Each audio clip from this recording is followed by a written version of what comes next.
Começando. Boa noite. 24 horas de chuvas intermitentes. Infelizmente, as notícias não são boas. Mais de 70 mortos no estado do Rio de Janeiro.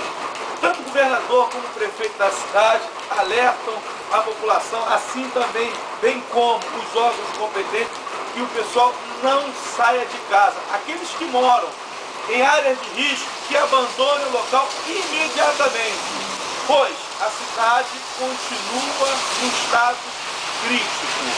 Denis Roberto, suamídia.com, direto do Engenho Novo. Boa noite.